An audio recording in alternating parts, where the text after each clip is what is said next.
Karangasem, Indonesia. A volcano on the Indonesian island of Bali has rumbled to life with eruptions that dusted nearby resorts and villages with ash and forced the closure of the small international airport on neighboring Lombok Island as towering grey plumes drifted east. Mount Agung erupted on Saturday evening and 3 times early Sunday, lighting its cone with an orange glow and sending ash 4,000 meters (13,000 feet) into the atmosphere.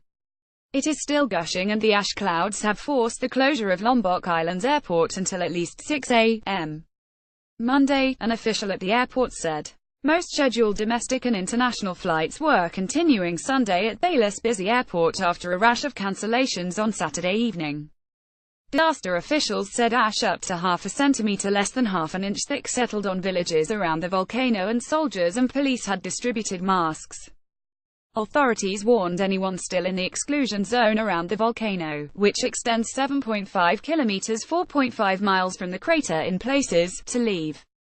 Maid Sugiri, an employee at Nahogiri Panoramic Resort, located around 10 kilometers (6 miles) from the crater, said a thin layer of volcanic ash reached the area. We are out of the danger zone, but like other resorts in the region, of course the eruptions cause a decrease in the number of visitors, he said. I think these latest eruptions are more dangerous, given the thick clouds it's releasing, he said. Certainly we worry, but we have to wait and see. Hopefully there is no significant eruption. Government volcanologist Gede Suwantika said a red-yellow light visible in ash above the mountain was the reflection of lava in the crater. Suwantika said Agung could spew ash for at least a month but did not expect a major eruption. Bali is Indonesia's top tourist destination, with its gentle Hindu culture, surf beaches and lush green interior attracting about 5 million visitors a year. Nearby Lombok is relatively undeveloped as a tourist destination, receiving fewer than 100,000 international visitors a year.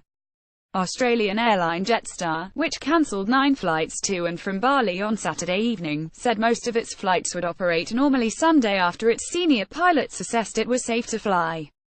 However, it warned that the movement of ash cloud is highly unpredictable and that flights could still be cancelled at short notice. Virgin, KLM and AirAsia Malaysia also cancelled several flights on Saturday and AirAsia cancelled more than 30 flights on Sunday. Several thousand people were affected by Saturday's flight cancellations.